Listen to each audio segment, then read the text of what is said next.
Hi guys, आज मैं बात करूंगा एआई के बारे में। एआई, ये बात कही जा रही है कि एआई आर्टिफिशियल इंटेलिजेंस लोगों की नौकरियां खा जाएगा। इसी के बारे में आज हम बात करेंगे। और बात करने से पहले आपसे रिक्वेस्ट रहेगी कि आप मेरे चैनल को ज़रूर सब्सक्राइब करें और हाँ, वीडियो पसंद आए तो मेरे वीडियो को ज़रूर लाइक करें। स्टार्ट करते हैं। एआई क्या नौकरियां खा जाएगा? क्योंकि आजकल आप देख रहे हैं बहुत सी जो बड़ी बड़ी कंपनियां हैं, ऐसी कंपनियां जहां पे मतलब हाल फिलहाल में एक ऐसी कंपनी जिसने 12,000 लोगों की छटनी की, जहां पे कहा जाता है कि मतलब जॉब सिक्योरिटी बहुत अच्छी है उस कंपनी की, वहां से 12,000 लोगों को जॉब से निकाल दिया। तो अब ऐसी कंपनियां अगर जॉब से निकालेंगी तो आप समझ सकते हैं कि दिक्कत तो है। एआई आ रहा है और एआई में काफ़ी ज़्यादा चीज़ें जो हैं बदलेंगी। एआई का देखें, जब भी कोई नई टेक्नोलॉजी आती है तो उसको उसके कुछ नेगेटिव इम्पैक्ट्स तो होते हैं। लाइक आप देखें, मैं आपको बताता हूँ कि जब सिलाई मशीन आई, ठीक है, तो सिलाई मशीन आई तो फिर काम बहुत आसान हो गया। लेकिन हाँ, क्योंकि पहले क्या होता था कि पहले लोग हाथ से काम किया करते थे, हाथ से मतलब कपड़े बनाना, हाथ से चीज़ों को सिलना। लेकिन जब सिलाई मशीन आई तो बड़े आराम से मतलब कि with in a few second कोई भी चीज़ जो थे आप सिल सकते थे थ्रू शेविंग मशीन, ठीक है।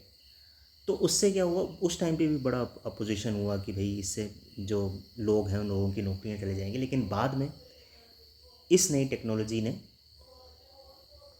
बहुत सी अपॉर्चुनिटीज़ पैदा की। बहुत सी बड़ी बड़ी कंपनियां, जो गारमेंट इंडस्ट्री होती है, उसको बहुत फ़ायदा हुआ इससे। अब तो शेविंग मशीन इलेक्ट्रॉनिक भी आने लग पड़ी है कि उसमें आपको हाथ से कुछ करने की ज़रूरत नहीं है, इलेक्ट्रॉनिक ही हो जाता है। और कंप्यूटर जब आया, मैं आपको बताता हूँ, 1980 मतलब जब इंडिया में आया 1985 में, आईटी का ये सब हुआ बूम। तो उस टाइम पे कहा गया कि अब नौकरियां चली जाएंगी, क्योंकि हाथ से अब काम होगा नहीं, कंप्यूटर से होगा, तो लोगों की नौकरियां चली जाएंगी। लेकिन उससे क्या हुआ, अपॉर्चुनिटीज़ पैदा हुई, एक आईटी हब बना इंडिया। तो उससे बहुत ज़्यादा नौकरियां क्रिएट हुई इंडिया में। अब बहुत सी जब नई टेक्नोलॉजी आती है, जैसे कि कार आया, तो कार जब आई तो पहले लोग बैलगाड़ी में चला करते थे, घोड़ा गाड़ी में चला करते थे। लेकिन जब कार आई और ट्रेन्स वगैरह आई तो फिर उसका काम ख़त्म हो गया। उस टाइम पे भी लोगों को लगा लोगों की जॉब्स चली जाएगी, बट ऐसा हुआ नहीं। जब भी नई टेक्नोलॉजी आती है तो नई अपॉर्चुनिटीज़ भी पैदा होती हैं, ठीक है। तो एआई का भी मैं ये बात कहना चाहूँगा कि एआई ज़रूर नई चीज़ है। स्टार्टिंग में होता ज़रूर है कि स्टार्टिंग में लोगों की जॉब्स जाती हैं जब कोई नई टेक्नोलॉजी आती है, जैसे कि एआई आ रहा है, आर्टिफिशियल इंटेलिजेंस, तो कुछ लोगों की जॉब्स जाएंगी उस वजह से, ठीक है।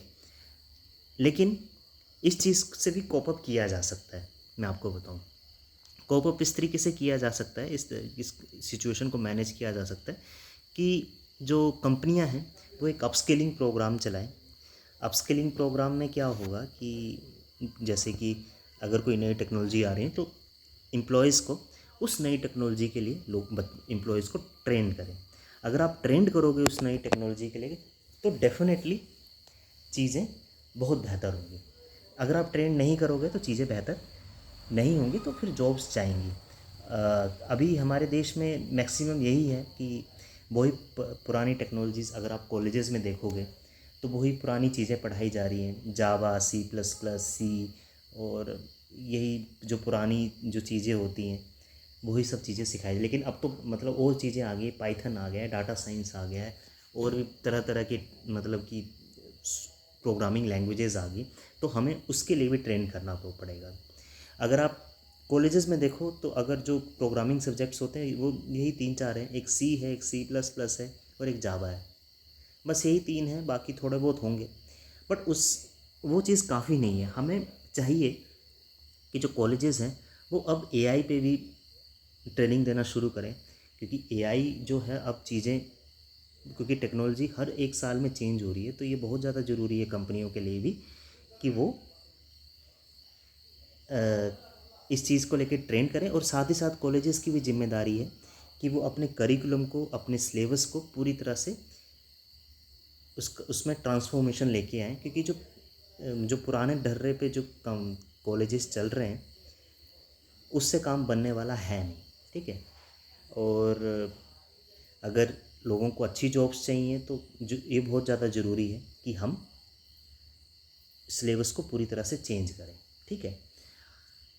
और दूसरी चीज़, हमें सेल्फ रिलायंट होना पड़ेगा जो जितनी भी आईटी इंडस्ट्रीज़ हैं उनको, क्योंकि क्या है कि मैक्सिमम जो आईटी इंडस्ट्रीज़ हैं, आईटी कंपनीज़ हैं, वो काम करती है यूएस के लिए।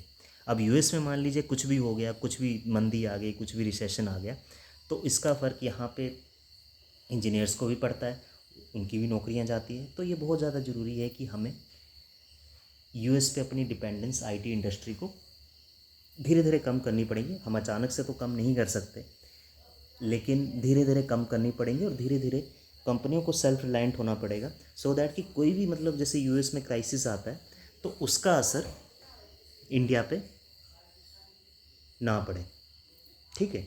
तो ये करना होगा कंपनियों को, और साथ ही साथ सरकार भी इसमें कर सकती है कि उस तरह का एक चीज़ें रिफॉर्म्स लेके आएँ जिस पे R&D, क्योंकि हमारे इंडिया का आप देखो तो R&D, रिसर्च एंड डेवलपमेंट पे बहुत कम खर्चा होता है, तो हमें उससे भी बढ़ाना होगा। अगर उस पर अगर काम किया जाए तो डेफिनेटली इंडिया एक डेवलप नेशन बन सकता है, ठीक है। तो यही था मेरा वीडियो आर्टिफिशियल इंटेलिजेंस से रिलेटेड, और लास्ट में यही कहना चाहूँगा कि आने वाले समय में ये AI जो है बहुत सी जॉब्स क्रिएट करेगा, तो ये बहुत ज़्यादा ज़रूरी है कि हम एम्प्लॉयज़ को, हम इंजीनियर्स को इस चीज़ के लिए ट्रेन करें। तब तक यही था इतना वीडियो मेरा, और वीडियो कैसा लगा तो ज़रूर आप लाइक करें और मेरे चैनल को ज़रूर सब्सक्राइब करें। Thank you.